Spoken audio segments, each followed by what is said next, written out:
Hello cinema பேசலாம் viewers. 2016 எண்டில் இருக்கும். ஒரு 200 ஃபிலிம்ஸ் ரிலீஸ் ஆயிருக்கு இந்த இயரில் மட்டும். அதில் பார்த்தீங்கன்னா 50% ஆஃப் ஃபிலிம்ஸ் வந்து நியூ கமர்ஸ் தான் டைரக்ட் பண்ணியிருப்பாங்க.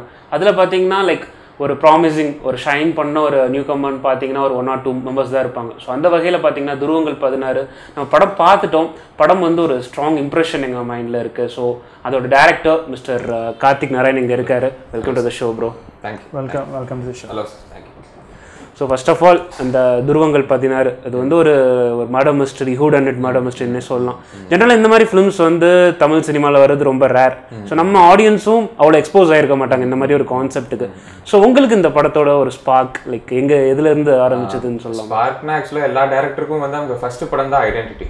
அது கெரியர் வந்து எவ்வளோ ஷார்ட்டாக இருக்கட்டும் இல்லை லாங்காக இருந்தாலுமே அவருக்கு எத்தனை நம்பர் ஆஃப் மூவிஸ் இருந்தாலுமே ஃபர்ஸ்ட் படத்தை வச்சு தான் ஐடென்டிஃபை பண்ணுவாங்க. ஸோ அந்த வகையில் வந்து என்னோடது ஃபர்ஸ்ட் படம் மை ஓன் பேபியா இருக்கும்னு சொல்லி தான் வந்து ஆசைப்பட்டேன். அதாவது முடிஞ்ச வரைக்கும் ஒரிஜினலா என் இன்ட்ரெஸ்ட் எல்லாம் இருக்கிற மாதிரி என் அட்டென்ஷன் வந்து கிராப் பண்ற மாதிரி ஒரு படமா இருக்கணும்னு சொல்லி பண்ணதான் துருவங்கள். ஓகே. ஸோ உங்க படம் பார்த்ததுக்கு அப்புறம் ஸ்டைல், மேக்கிங் ஸ்டைல் ஆகட்டும், நரேட்டிவ் ஸ்டைல் ஆகட்டும், அது வந்து இட்ஸ் நாட் ஸ்பூன் ஃபீடிங்காக இல்லை ஆடியன்ஸ்க்கு. கொஞ்சம் டஃபாகவும் இருக்கும் புரிஞ்சுக்கிறதுக்கு. At the same time you make the audience think. So as a டெபியூட்டான்ட்டா நீங்கள் வந்துட்டு நினச்சிருப்பீங்க சிம்பிளாக பண்ணிருக்கலாம், இல்லைன்னா இந்த மாதிரி பண்ணுறோம் எங்கேயாவது பேக் ஃபேர் ஆகும், அந்த மாதிரி சின்ன ஒரு டவுட் இருந்து தான் பண்ண இல்லை. அது நிச்சயமாக இருந்தது. ஏன்னா படத்தில் இருக்கிற ஸ்க்ரீன் பிளே வந்து கொஞ்சம் டோன் டவுன் பண்ண ஸ்க்ரீன் பிளே தான். இல்லை ஃபர்ஸ்ட் டிராஃப்ட் வந்து அது நிறைய பேர்ட்டுக்கு சொன்னப்போ வந்து தேவை லைக் இது ஐ டோன்ட் திங்க் இது ரொம்ப காம்ப்ளிகேட்டடாக இருக்குது, இந்த பேக் ஃபயரான கொஸ்டின் வந்து இருந்துச்சு. ஸோ வந்து நல்லா டோன் டவுன் பண்ணி ஃபர்ஸ்ட் டைம் பார்க்குறவங்களுக்கு முடிஞ்ச வரைக்கும் வந்து அந்த எல்லாத்தையும் விஷயங்கள் வந்து ஈஸியாக கன்வே ஆகணுங்கிற மைண்ட் செட்டில் பண்ண படம் தான். அண்ட் நான் சின்ஸ் வந்து மை இன்ஸ்பிரேஷன் வந்து நோலன் அப்படிங்கிறதுனால அவரோட ஒரு ஃபேமஸான ஒரு கோட் இருக்கு, the audience believe that they have seen everything before, I like to shake that up அப்படின்னு. ஸோ இந்த இதில் வந்து சீன்ஸ் எல்லாம் அந்த ப்ராக்ரஷனே பார்த்தீங்கன்னா அந்த ஒரு முடிஞ்ச வரைக்கும் அதை உள்ளே கொண்டு வரணும் அப்படின்னு சொல்லி தான். இல்லை நெக்ஸ்ட் வந்து என்னன்னு முடிஞ்ச வரைக்கும் ப்ரெடிக்ட் பண்ணாமல் ஆடியன்ஸ்க்கு ப்ரெசென்ட் பண்ணுங்கிற மைண்டில் தான் பண்ணுறோம். பட் ஸோ படத்தோட 2-3 வெர்ஷன்ஸ் இருந்ததா முன்னாடி? இல்லை, ஷூட் பண்ணது வந்து ஒரே வருஷம், ஸ்கிரிப்டிங் ஸ்டேஜஸ் வந்து இருந்துச்சு. ஓகே. எவ்வளோ நாள் போச்சு ஸ்கிரிப்ட் ஒர்க் மட்டும்? ஏன்னா ஒரு 5 months கிட்ட போச்சு. Okay okay. நம்ம ஊரில் 5 monthsல படத்தை முடிச்சிருவாங்க. 5 months ஸ்கிரிப்ட் எழுதிட்டு இருக்காரு. பட் அந்த ரைட்டிங் ப்ராசஸ் எப்படி இருந்தது? பிகாஸ் நீங்கள் சொன்ன மாதிரி காம்ப்ளிகேட்டட் நரேட்டிவ் ஸ்டைல் உட்காந்து ஃபோக்கஸ் பண்ணி எழுதணும்னா it would have been really difficult. அது இல்லாமல் 16 characters is not wrong. So each character அந்த ப்ராமினன்ஸ் கொடுக்கணும், அதோட ஈச் கேரக்டர் எடுத்துகிட்டு வந்துட்டு கரெக்டாக எடுத்துகிட்டு போய் சேர்க்கணும். அதெல்லாம் எப்படி பண்ணீங்க? What was the process? இல்லை, ஆக்சுவலாக ரைட்டிங் வந்து நான் எப்பவுமே பிடிச்சி பண்ணுவேன். ரைட்டிங் ப்ராசஸ் தான் வந்து எனக்கு தெரிஞ்சு ஃபில்ம் மேக்கிங்கில் மோஸ்ட் இன்ட்ரெஸ்டிங்கான. ஏன்னா அப்போ தான் வந்து ஃபர்ஸ்ட் டைம் கேரக்டர்ஸ் எல்லாமே வந்து it will come to life, அந்த என்டையர் வேர்ல்டு வந்து it will come to life on paper. So அப்படி இருக்கிறப்போ முடிஞ்ச வரைக்கும் வந்து ஐ stay true to that character. நமக்கு இதை ஃப்ளஷ் அவுட் பண்ணிகிட்டே போகலாம். அண்ட் தென் ஸ்கிரிப்ட் வந்து லெட் இட் கேரி ஆன் அப்படின்னு சொல்லி எப்போவுமே ஒரு ஸ்கிரிப்டுக்கு வந்து ப்ரீத்திங் ஸ்பேஸ் கொடுக்கணுங்கிறதுல அந்த ஒரு தாட் வந்து எனக்கு எப்போவுமே இருந்தது. என்னன்னா ஒரு ஸ்கிரிப்ட் முடிச்சோடனே அஸ் அ டேரக்டராக வந்து கொஞ்ச நாள் அதை தனியாக வச்சுட்டு ஒரு ஆடியன்ஸ் பாயிண்ட் ஆஃப் வியூலேருந்து அதை பார்த்தா எப்படி இருக்கும் அப்படிங்கிற ஒரு தாட் எனக்கு எப்போவுமே. ஸோ ஒரு 2 monthsல ரைட்டிங் ப்ராசஸ் வந்து முடிஞ்சு ஆக்சுவலாக. ஸோ ஒரு கிட்டத்தட்ட ஒரு 1 to 1.5 months வந்து நான் அந்த ஸ்கிரிப்டை டச்சே பண்ணல. ஓகேண்ணா. ஸோ தட் ஆஃப்டர் தட் நான் அதை எடுக்கிறப்போ வந்து ஒரு டேரக்டராக இல்லாமல் ஒரு ஆடியன்ஸாக வந்து what if I see that script for the first time அப்படிங்கிற மாதிரி. ஸோ அதுக்கப்புறம் 1.5 months அப்புறம் எடுத்ததுல சில சேஞ்சஸ் எல்லாம் தோணுச்சு. ஸோ தட் ஒரு டேரக்டருங்கிறவர் வந்து ஆடியன்ஸோட பாயிண்ட் ஆஃப் வியூலேருந்து இருக்கணும், அந்த ஒரு ஹோல்டு வந்து எப்பவுமே இருக்கணும். ஸோ அதுக்காக தான் ஒரு 1.5 months கழிச்சு சில சேஞ்சஸ் எல்லாம் பண்ணி ஃபைனல் ட்ராக். எனக்கு இந்த படம் பார்க்கும்போது வந்து ஒரு நாவல் படிக்கிற மாதிரி தான் இருந்தது. பிகாஸ் ஃபர்ஸ்ட்ல இருந்தே உங்களுக்கு வந்து ஒரு நரேஷன் இருக்கும், அந்த ஒரு ப்ரோட்டகனிஸ்ட் அந்த கேரக்டர் ஒரு விஷயம் சொல்ற மாதிரி இருக்கும். பட் ஆல்சோ அந்த ஒரு காஃபி டேபிளில் அந்த நடக்கிற ஒரு கான்வர்சேஷன், நான் ஒரு விஷயம் நீ வந்து நான் அந்த விஷயம் சொல்லணும்னா நீ இன்னொரு விஷயம் சொல்லு, இதெல்லாம் வந்து ஒரு நாவல் படிக்கிற மாதிரி தான் இருந்தது. ஸோ உங்களுக்கு பேசிக்காக நீங்கள் ஒரு நல்ல ஒரு ரீடர் ஆர் நாவல் நிறைய படிக்கக்கூடிய ஒரு பர்சனா? ஓகே. இல்லை, ஹானஸ்ட்டாக வந்து நான் புக்ஸ் அவ்வளோ படிக்க மாட்டேன். ஓகே. பட் சில கிரைம் இந்த மாதிரி மிஸ்ட்ரி மூவிஸ் எல்லாம் என்னன்னா இப்போ புக் வர்சஸ் மூவி அப்படின்னு வந்து சொல்லுவாங்க. இப்போ ஒரு புக் ஒரு மர்டர் மிஸ்ட்ரி புக் இருக்குன்னா அது மூவியா டிரான்ஸ்லேட் ஆகிறப்போ வந்து கொஞ்சம் டைல்யூட் ஆகி தான் வந்து டிரான்ஸ்லேட் ஆகும். ஸோ எப்பவுமே பிகாஸ் வந்து ஒரு புக் படிக்கிறப்போ ரீடரோட மைண்ட்ல வந்து ஒரு படம் ஓடும். ஸோ அதனால தான் வந்து ஃபைனல் அவுட்புட் கூட அதை கம்பேர் பண்ணிட்டு இது வந்து புக் மாதிரி இல்லை அப்படின்னு வந்து சொல்லுவாங்க. ஸோ முடிஞ்ச வரைக்கும் அந்த ஒரு விஷனை வந்து கேப்சர் பண்ணும். ஸோ வாட் இஃப் வந்து ஐம் ரீடிங் துருவங்கள் 16 ஆஸ் அ நாவல். நான் அது வந்து துருவங்கள் 16 ஒரு நாவலா படிக்கிறப்போ எனக்கு மைண்ட்ல ஓடுற விஷுவலை வந்து நான் கேப்சர் பண்ணுங்கிற அந்த ஒரு தாட் இருந்தது. Okay okay. நீங்கள் நலன் அவரோட ஒரு பெரிய ஃபேன் சொல்லியிருந்தீங்க. எனக்கு இந்த படம் பார்க்கும்போது நாட் இந்த ஸ்டோரியை வந்து அந்த மாதிரி சொல்லலை, இன்சோம்னியா அல்பாசினோ அவங்களோட கேரக்டர், அவரும் அவரோட லாஸ்ட் ஸ்டேஜ் ஆஃப் கேரியர் இருப்பார் அவர் காப்பா. ஸோ அதே மாதிரி இங்கேயும் ரஹ்மான் அவர்களோட, ஸோ அந்த இன்ஸ்பிரேஷன் ஏதாவது இருந்ததா, லைக் அந்த ட்ரீட்மெண்ட் வைஸ்? அந்த இன்ஸ்பிரேஷன் கிடையாது. என்னன்னா பேசிக்கலி மை டேட் வந்து டிசேபிள் பீப்புளுக்காக வந்து ஒர்க் பண்ற ஒருத்தர். ஸோ அப்படி இருக்கிறப்ப வந்து எனக்கு அந்த டிசேபிள் பீப்புளோட லைஃப் வந்து கொஞ்சம் எக்ஸ்ப்ளோர் பண்ணுங்கிற அந்த ஒரு ஆசை வந்து எப்பவுமே இருக்கு. ஸோ இவன் இந்த மூவில 100% இது பண்ணலனாலுமே வந்து சரி அந்த ஒரு லைனுக்கு வந்து நம்ம போயிட்டு வரலாம் அப்படிங்கிற ஒரு மைண்ட்ல தான். பட் த பிரஸ்டீஜ் தான் வந்து எனக்கு ஒரு ஸ்டோரி டெல்லிங்கோட மேஜிக் என்னன்னு வந்து எனக்கு காட்டின படம் வந்து த பிரஸ்டீஜ் தான். என்னன்னா ஒரு எல்லாமே வந்து நமக்கு சரி தெரியும், அடுத்தது என்ன வரும், அந்த ஒரு டோட்டல் இதே வந்து உடைச்சது அந்த படம் தான். Okay. But coming to your cost and எனக்கு வந்துட்டு உங்கள் ப்ரொட்டாகனிஸ்ட் எடுத்துக்கிட்டாலும் I found it very unusual. இப்போ ரஹ்மான் சார் வந்துட்டு கேரக்டர் ரோல்ஸ் பண்ணியிருக்காரு, but to see him in a lead role அது வந்துட்டு ரொம்ப ரேர். ஆப்வியஸ்லி இந்த பாஸ்ட் அவர் பண்ணியிருக்கலாம், பட் ரீசெண்ட் டைம்ஸில் அவர் ஒரு லீடாக ரோல் பண்ணி நான் பார்த்தது. ஸோ அவரை வந்துட்டு எப்படி காஸ்ட் பண்ணீங்க? Was he the first choice? இல்லை, எழுதுறப்போ வந்து யாருமே மைண்டில் இல்லை.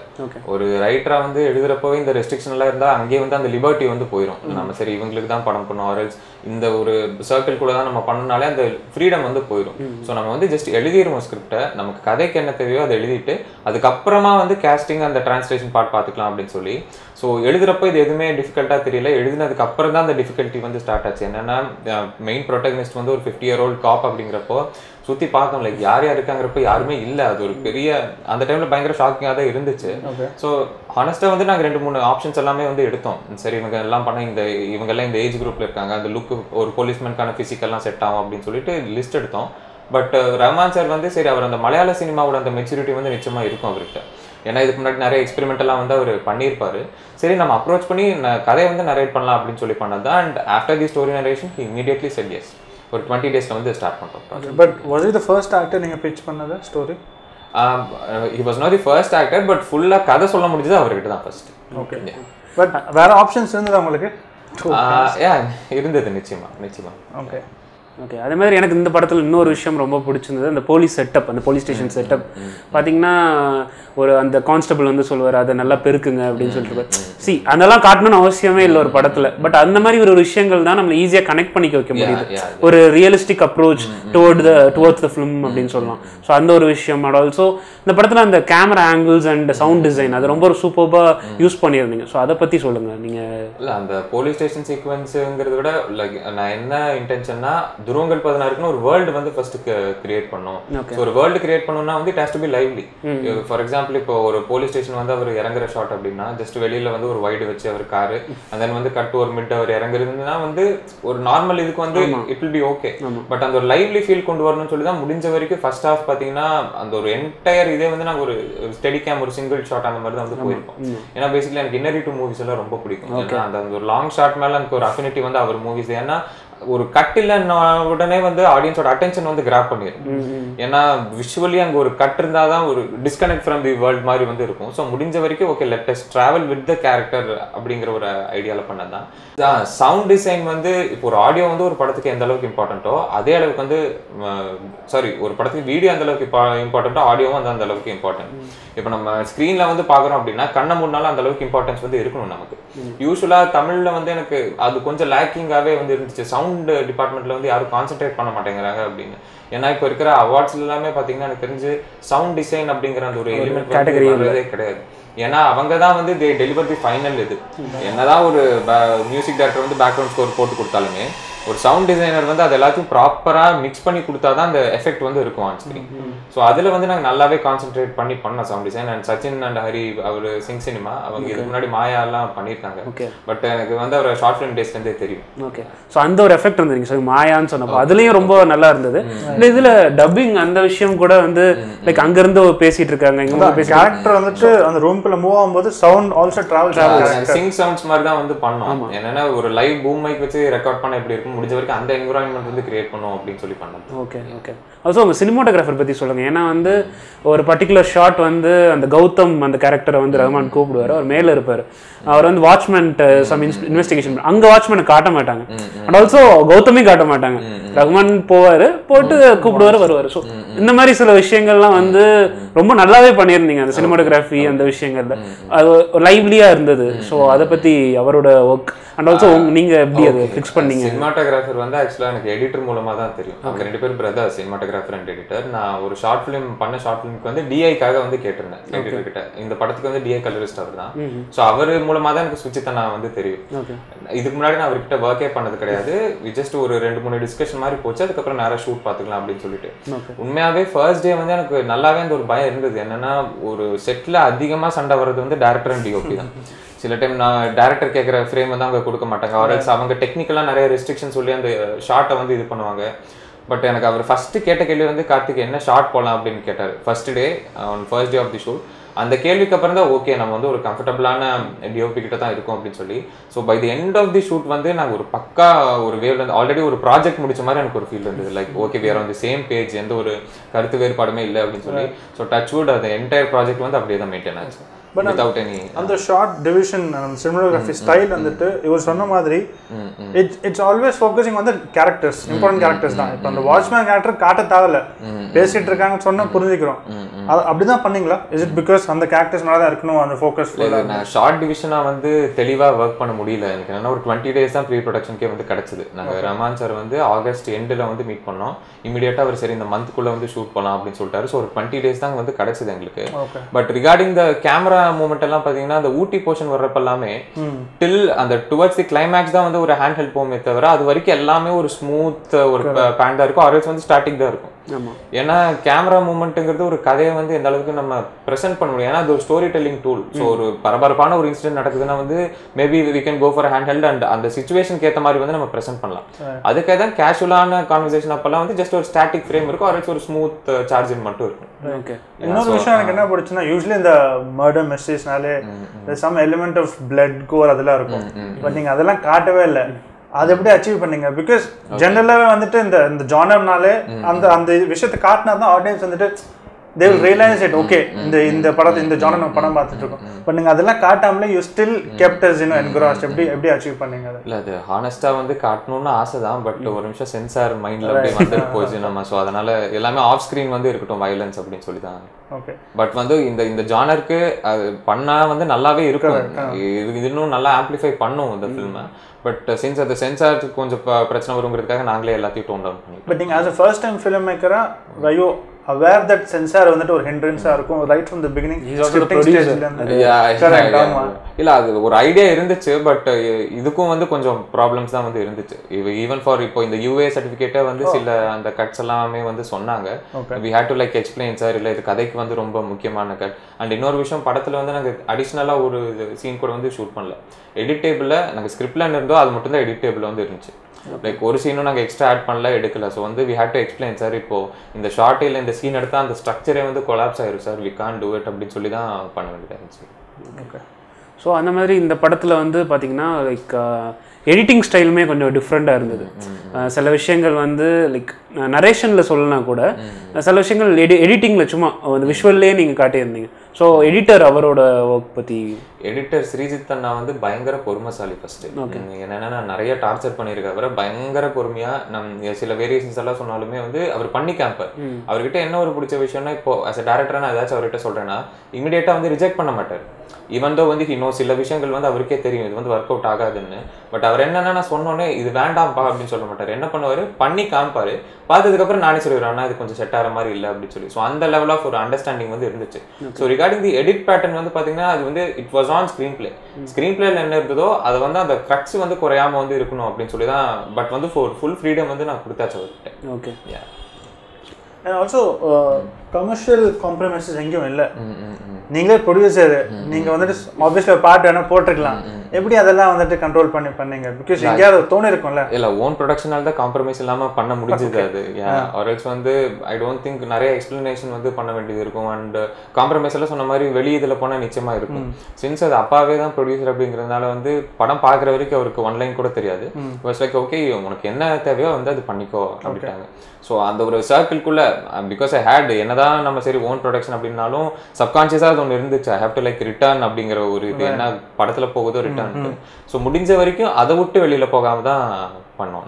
பட் ஃபர்ஸ்ட்லேருந்து பிளான் வந்துட்டு டூ செல்ஃப் ப்ரொடியூஸ் தானே அந்த படத்தை, இல்லைன்னா வெளியில் எங்கேயா பிச்? இல்லை வெளியில் பிச் பண்ணோம்.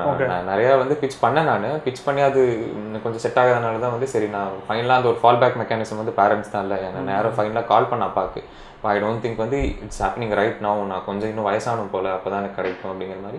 அப்போ சரி ஓகே தென் யூ ஸ்டார்ட் அப்படின்ட்டு வேறு எதுவுமே கேட்கல.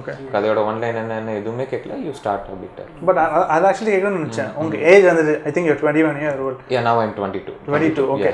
அந்த ஏஜ்னால why you turn down will lot of producers உங்களை பார்த்துட்டு ரொம்ப சின்ன பையனாக இருப்போம், என்ன படம் பண்ண? இல்லை அது நிச்சயமாக இருந்துச்சு. யூஸ்வலாக எல்லா ப்ரொடியூசர்ஸுமே நீங்கள் யார்கிட்ட ஒர்க் பண்ணிருக்கீங்க இந்த மாதிரி கொஸ்டின்ஸ் தான் வரும். பட் என் கேஸில் வந்து பிரதர் உங்கள் வயசு என்ன அப்படின்னு சொல்லி தான் வந்து கேட்பாங்க. என்ன இன்ஃபேக்ட் நான் பார்க்க ஆரம்பிச்சப்போ வந்து ஐ வாஸ் 20. நான் சர்ச் பண்ண தேடா இது பண்ணப்போ ஸோ 21 வந்து அந்த ஒரு டவுட் வந்து வந்துருச்சு. நம்ம எண்ட் ஆஃப் தி டே அவங்களையும் வந்து பிளேம் பண்ண முடியாது. ஏன்னா சினிமாங்கிறது பல க்ரோர்ஸ் பிஸ்னஸ். ஆமாம். So all of a sudden ஒரு 20-year-old போயிட்டு எனக்கு வந்து ஒரு 2 or ஒரு 1.5 வேணும் அப்படின்னு சொன்னால் அந்த ஹெசிடேஷன் இருக்கத்தான் செய்யும். ஸோ ஹோப்ஃபுல்லி இது மூலமாக வந்து ஒரு கான்ஃபிடன்ஸ் வந்துச்சுன்னா நல்ல விஷயம். ஓகே. நம்ம ஸ்கிரிப்ட் எழுதுறப்போ இப்போ சில டேரக்டர்ஸ் வந்து 2-3 பேர் ஃப்ரெண்ட்ஸோட டிஸ்கஸ் பண்ணுற இல்லை வேறு ரைட்டர்ஸோட டிஸ்கஸ் பண்ணுற மாதிரி இருக்கும். நீங்கள் எப்படி எழுதுனீங்க ஸ்கிரிப்ட்? வந்து நீங்களே எழுதுனீங்களா இல்லை சம் ஹெல்ப் இருந்தது? இல்லை, மை வே ஆஃப் என்னன்னா எனக்கு தனியாக தான் உட்காந்து ஒர்க் பண்ண பிடிக்கும். அது நான் கோ ரைட்டிங் வந்து அகெயின்ஸ்டாலாக கிடையாது. பட் இட்ஸ் லைக் ஒவ்வொரு டேரக்டருக்கும் அவர் வே ஆஃப் ஒர்க்கிங் இருக்கு இல்லையா. ஸோ இன் மை கேஸ் வந்து தனியாக தான் பண்ணுவேன். ஓகே. இந்த படத்தில் இன்னொரு விஷயம் லைக் ரஹ்மான் சார் அவர் பெர்ஃபார்மன்ஸ் வைஸ் பார்த்தோன்னா அவரை எனக்கு குறை சொல்கிற மாதிரி எனக்கு தோணல. பட் அந்த ஒரு மலையாளம் வாடை அவரோட டைலாக்ஸில் இருந்தது. ஸோ அது எந்த அளவுக்கு உங்களுக்கு கஷ்டமாக இருந்ததா இல்லை எப்படி? லைக் உங்களுக்கு படத்தில் பார்க்குறது வந்து நல்லா டோன் டவுன்டு அது ரஹ்மான் சாரோட வாய்ஸ் தான். பட் ஸ்டில் வந்து அவர் ஃபஸ்ட்டு கேட்டார் நானே டப் பண்ணட்டுமா அப்படின்னு. நாங்களும் வந்து சொன்னோம் சார் நீங்கள் பண்ணாதான் அந்த கேரக்டர் வந்து it will come to life. ஏன்னா அவர் பேசிக் ஒரு நல்ல டீப்பான வாய்ஸ் அவருக்கு. நாங்கள் சொன்னோம் சார் இதுக்கு வேற ஒரு டப்பிங் ஆர்டிஸ்ட் வந்து போட்டால் அந்த கேரக்டர் வந்து போயிடும் அண்ட் பார்க்குறப்போ அந்த இம்பாக்ட் வந்து இருக்காது சார் அப்படின்னு. ஸோ அதனால தான் ஈவன் தோ வந்து அவர் கொஞ்சம் அந்த மலையாளம் வந்தாலும் வந்து வி செட் ஓகே சார் நம்ம இது கூட வந்து போய்க்கலாம் அப்படின்னு. ஏன்னா கதைப்படி வந்து அவர் படுகா ஊட்டியில் இருக்கிறார். Because basically I am Badaga from Ooty. So அதனால தான் அவர் ஸ்டார்டிங்கில் வந்து ஒரு டைலாக் இருக்கும். இந்த ஃபர்ஸ்ட் ஹாஃப் வந்து சார் வார்னிஷ் தேரிப்ட sir that is actually Badaga. So அந்த டைலாக் வச்சதுக்கான பர்பஸ் வந்து அதுதான். Is not from Tamil category அப்படிங்கிறது தான் அது. ஸோ ஆல்சோ அவரோட சரி அது வேணாம் சன் பற்றி சொல்லலாம்னு நினச்சேன். சரி அது ரிவிலேஷன். ஓகே. ஸோ அந்த மாதிரி கௌதம் அந்த கேரக்டர் கான்ஸ்டபிள் கேரக்டர் பார்த்தோன்னா ஜென்ரலாக வந்து அந்த மாதிரி லைக் ரொம்ப இங்கிலீஷ் பேசுகிற கான்ஸ்டபிள் இருக்க மாட்டாங்க யாரும். அண்ட் ஆல்சோ நம்ம ஊர் தமிழ் போலீஸில் வந்து அவ்வளோ இங்கிலீஷ் பேசுவாங்களா அப்படிங்கிறது எனக்கு தெரியல. ஸோ அந்த லைக் உங்களுக்கு ரைட்டிங் ஸ்டைலே வந்து லைக் கௌதம் மேனன் அந்த ஒரு ஃப்ளேவர் இருக்கிற மாதிரி நான் பார்க்குறேன். ஸோ அதை பற்றி அந்த கௌதம் கேரக்டர் வந்து பார்த்தீங்கன்னா இப்போ தான் இந்த ஸ்டடீஸ் முடிச்சுட்டு இந்த நியூலி ரெக்ரூட் அவர் கௌதம். அதனால தான் இந்த கூட ராஜன் அப்படின்னு சொல்லிட்டு ஒரு கேரக்டர் வரும். அவர் வந்து எங்கேயுமே ஒரு வார்த்தை கூட இங்கிலீஷ்ல வந்து பேச மாட்டார். ஸோ அந்த ஒரு ஜென்ரேஷன் கேப் காட்டணுங்கிறதுக்காக பண்ண பர்பஸ் தான் அது. லைக் இவரும் கான்ஸ்டபிள் இவரும் புதுசாக வராரு. பட் அவர் அதுக்காக தான் பார்த்தீங்கன்னா ஒரு சீனில் ஒரு டீட்டெயிலிங் வச்சிருப்பேன். என்னன்னா காரில் போயிட்டு இருக்கிறப்போ இவரோட மொபைல் வந்து அடிக்கும். அதில் வந்து அவர் சத்ரியன் ரிங்டோன் வந்து வச்சிருப்பாரு. ஸோ இவர் வாட் வந்து இவர் அந்த காலத்தில் நான் போலீஸ் ஆகணும்னு ஆசைப்பட்டு அதுலேருந்து இன்ஸ்பயர் ஆகி ஸோ அந்த மாதிரி தான் ஒரு ஜென்ரேஷன் கேப் காட்டணுங்கிறதுக்காக பண்ணாங்க. அண்ட் ஆல்சோ இவருக்கு வந்து தள்ளி போகாது. ஆமா ஆமா ஆமா. லைக் ஐ செட் அது இவரோட இது வந்து எங்கேயுமே பேச மாட்டார். ராஜன் வந்து எப்பவுமே அந்த லோக்கல் லாங்குவேஜ் ஒரு சாதாரண ஒரு ஏட்டு எப்படி பேசுவாரோ அந்த மாதிரி தான் பேசுவோம். அப்படி சின்ஸ் கௌதம் வந்து இந்த ஜென்ரேஷன் புதுசாக உள்ள வந்திருக்காருனால தான் அந்த ஒரு லாங்குவேஜ் வந்து. ஆல்சோ இன்னொரு விஷயம் நல்லா நோட்டீஸ் பண்ண நீங்கள் அந்த 21, 22ங்கிறது வந்து ரஹ்மான் வந்து ஒரு சின்ன விஷயம் ஓப்பன் பண்ணுறதுக்காக சொல்லுவார். இந்த மேரியோவில் வர அந்த மேஜிக் பிரிக் அப்படிங்கிற விஷயங்கள். ஸோ அந்த மாதிரி விஷயங்கள்லாம் ரொம்ப ஈஸியாக கனெக்ட் பண்ணி நாங்களும் அந்த 90s லேட் 85 அந்த மாதிரி தானே. ஸோ அந்த மாதிரி தான் இருந்தது. ஸோ அது அந்த நரேஷன் ஸ்டைல்லையுமே வந்து அதை ஒரு நல்லா பண்ணியிருந்தீங்க. தேங்க்யூ. அப்புறம் வந்துட்டு ஷூட் ஐ திங்க் இந்த ஃப்ளாஷ்பேக் போர்ஷன்லாம் நைட்டில் 70% 80% ஸ்டோரி அதெல்லாம் எவ்வளோ எப்படி பண்ணீங்க ஷூட்டிங்? கஷ்டமாக இருந்ததா டு ஷூட்? நைட் ஷூட் வந்து நிச்சயமாக கஷ்டம். சுற்றி அப்பார்ட்மெண்ட் நாங்கள் நைட் டைம் வந்து இத்தனைக்கும் ரெயினோட அந்த மோட்டார் இதெல்லாமே ரொம்ப லவுடாக இருக்கும். நாங்கள் ஆன் டாப் ஆஃப் தட் வந்து நாங்கள் மைக் யூஸ் பண்ணுறப்போ அந்த என்டையர் ஏரியாவே வந்து ஆக்சுவலாக தூங்க முடியாமலாம் நாங்கள் பண்ணியிருக்கோம். நிறைய டார்ச்சர் பண்ணியிருக்கோம். ஸோ கோயம்புத்தூர் வந்து சொந்த ஊர்னால எனக்கு அந்த ஒரு அட்வான்டேஜ் இருந்தது, ஒரு ஹோம் கிரவுண்ட் அட்வான்டேஜ் வந்து இருந்தது இல்லை. இப்போ நான் யாராச்சும் வந்து கம்ப்ளைண்ட் பண்ணுறேன் அப்படிங்கிற மாதிரி வந்தாங்கன்னா நாங்கள் கொஞ்சம் எடுத்து சொன்னோம், இல்லை நாங்கள் முடிச்சிருவோம், இது ரொம்ப இம்பார்ட்டன்ட் அப்படின்னு சொன்னோன்னே வந்து தே அண்டர்ஸ்டுட், சரி ஓகே பண்ணுங்க அப்படின்னு சொல்லிட்டு. But it was difficult. Okay, but நீங்கள் நாலனோட ஃபேன் சொன்னீங்க, பட் நம்ம southern film makers, Tamil film மேக்கர்ஸில் யாரோட இன்ஃப்ளூயன்ஸ் உங்க மேலே இருக்கு நிறைய? இல்லை இன்ஃப்ளூயன்ஸ்னா வந்து Kannathil Muthamittal is the reason why I came to Tamil cinema. ஏன்னா அந்த மூவி தான் வந்து இட்ஸ் நாட் ஜஸ்ட் என்டர்டைன்மெண்ட், சினிமாங்கிறது ஒரு என்டர்டைன்மெண்ட் பிஸ்னஸ் தாண்டி இட்ஸ் சம்திங் சோல்ஃபுல் அப்படின்னு வந்து காட்டினது அந்த படம் தான். ஸோ அதையும் தாண்டி கிரைம்ஸில் வந்து எனக்கு தமிழில் ஒரு ட்ரேட்மார்க் வந்து மிஷ்கின் சார் தான். ஸோ அவரோட படங்கள் எல்லாமே வந்து நிறையா விரும்பி பார்த்துருக்கேன் நான். அண்ட் வந்து காப் ரிலேட்டடாக வந்து கௌதம் மேனன் சார் மாதிரி இது வரைக்கும் எனக்கு தெரிஞ்ச யாருமே எடுத்தது கிடையாது.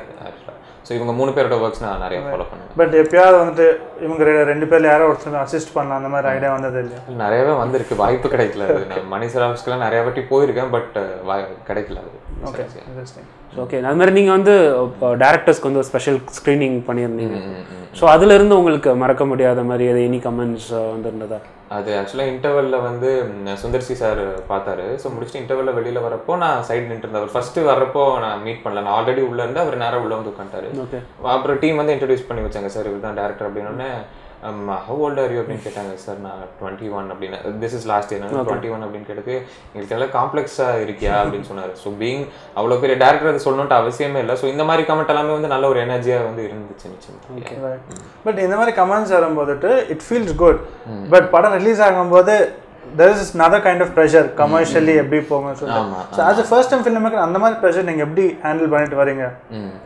இல்லை அது என்னன்னா இவங்க கமெண்ட்ஸ் எல்லாமே வந்து நல்லா பாசிட்டிவாக வந்துட்டு இருக்கு. ஸோ பீப்புளும் வந்து சில டைம் அவங்க ஒரு கமர்ஷியல் ஆஸ்பெக்ட்லையும் வந்து திங்க் பண்ணிடக்கூடாது. லைக் சரி இது வந்து ஒரு வேளை கமர்ஷியலி சக்ஸஸ்ஃபுல் பாக்ஸ் ஆஃபீஸ் சக்ஸஸ்க்காக தான் வந்து இவங்க எல்லாம் பண்ணுறாங்கன்னு வந்து நினச்சிடக்கூடாது. அதுக்காக தான் அந்த ஒரு ஃபைன் பேலன்ஸ் வந்து நாங்கள் மெயின்டைன் பண்ணுறோம். இப்போ எங்கள் ப்ரொமோஸ் எல்லாமே வந்து இட் ஒன்ட் பி கமர்ஷியலைஸ்ட், ரொம்ப கமர்ஷியலாக இல்லாமல் முடிஞ்ச வரைக்கும் அந்த ஒரு ஜானர் ஒட்டியே இருக்கணும் அப்படின்னு சொல்லி. இப்போ கடைசியாக ஒரு பண்ண ப்ரோமோ மட்டும்தான் வந்து இட்ஸ் லைக் சரி நம்ம ஒரு ஆல்டர்னேட்டாக வந்து இது பண்ணலாம். ஏன்னா எனி சீரியஸ் விஷயத்தை வந்து திருப்பி போட்டால் வந்து இட் வில் பிகம் ஒரு லைட் ஆர்ட் இதாக வந்து இருக்கும். ஸோ வாட் இஃப் துருவங்கள் பண்ணாரோட வேர்ல்டு வந்து it becomes very light hearted அப்படிங்கிறதுக்காக தான் அந்த ஒரு காட்டில் ஒரு ராஜாளி அப்படின்னு அந்த ஒரு சாங் பண்ணியிருந்தோம். பட் அதர் தேன் தட் வந்து this is not a commercial film தான் இது வரைக்கும் ஆடியன்ஸ் கிட்ட வந்து கொண்டு போய் சேர்த்துருக்கோம். ஓகே, ஸோ இந்த படம் ரீமேக் பண்ணுற மாதிரி ஏதாவது ஐடியா இருக்கா அதர் லாங்குவேஜஸில்? பேசிட்டு இருக்காங்க, பட் ஐ திங்க் அது it's too early to do. Okay. I think on that note, congrats again for giving us a wonderful film. இன்னும் நம்ம முள்ள நீங்க 22 வயசுனா our 30th birthday date னு காட்டுறீங்க. So congrats again and all the very best. Thank you.